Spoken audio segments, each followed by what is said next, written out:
নমস্কার বন্ধুরা, আমার চ্যানেলে আপনাদের স্বাগত জানাই। আজকে আমি আপনাদের বানিয়ে দেখাবো দোকানের মতন মিষ্টি দই। ওর জন্য গ্যাসের মধ্যে আমি কড়া বসিয়েছিলাম। কড়ার মধ্যে অল্প জল দিয়ে দিলাম, দিয়ে দুধটাকে দিয়ে দেবো। 500 দুধ নিয়েছিলাম। এবার কড়াতে আগে জল দিয়েছি, দুধটা দেওয়ার পর যাতে না লেগে যায়। এবার দুধটাকে ফুটিয়ে ফুটিয়ে ঘন করে নেব।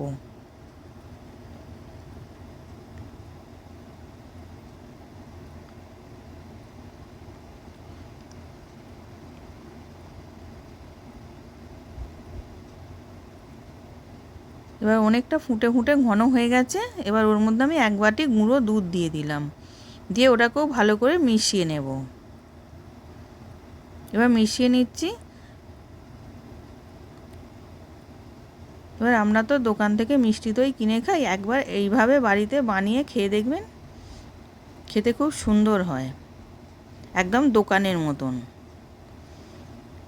এবার ওর মধ্যে আমি 4 চামচ চিনি দিলাম, দিয়ে ওটাকেও ভালো করে মিশিয়ে নিচ্ছি।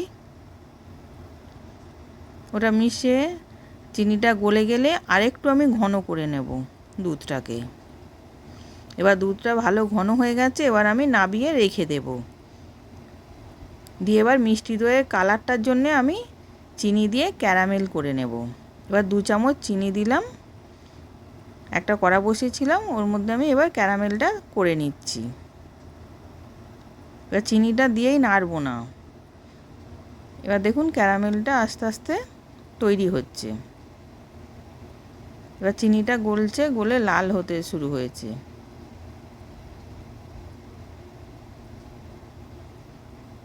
এবার আমি আস্তে আস্তে নাড়তে থাকবো।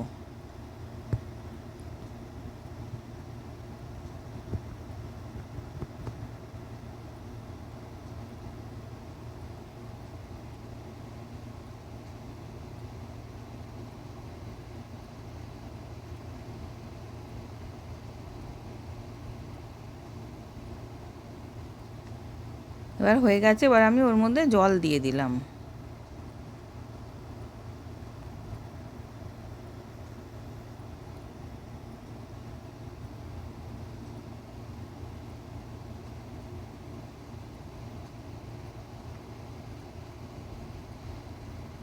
এবার দুধটার মধ্যে ঢেলে দিচ্ছি, দিয়ে ওটাকেও ভালো করে মিশিয়ে নেব।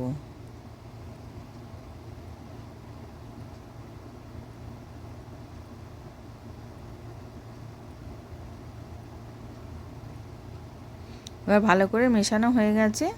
এবার আমি একটা মাটির হাঁড়ি নিয়েছিলাম, হাঁড়িটাকে ভালো করে মুছে নিচ্ছি। আর দুধটা আঙুল ডোবানোর মতন গরম থাকবে, সেই দুধে দই পাততে হয়। এবার হাঁড়িটার মধ্যে আমি টক দই মাখিয়ে নিলাম।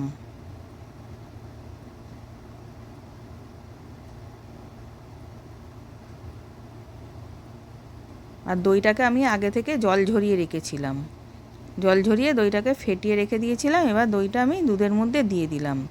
আর এই দুধটা একটা আঙুল ডুবিয়ে দেখব, আঙুলটা যাতে সহ্য করতে পারি সেরকম গরম দুধে আমি দইটা দিয়ে দইটা পেতে নেব। এবার দইটা ভালো করে মিশিয়ে নিলাম, নিয়ে ওর মধ্যে 1 চামচ আমি ঘি দিয়ে দিলাম, দিয়ে ওটাকেও ভালো করে মিশিয়ে নিচ্ছি।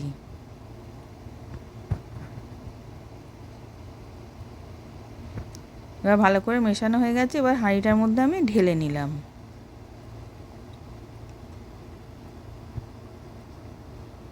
এবার আমি এটা রাতের বেলা বসিয়েছিলাম বলে চাপা দিয়ে সারা রাত আমি বাইরে রেখে সকালবেলা 2 ঘন্টার জন্য ফ্রিজে আমি ঢুকিয়ে রেখে দিয়েছিলাম। দিয়ে এবার আমি বার করে দেখাচ্ছি, দেখুন কত সুন্দর বসেছে, একদম দোকানের মতন। এবার আমি কেটে দেখাচ্ছি।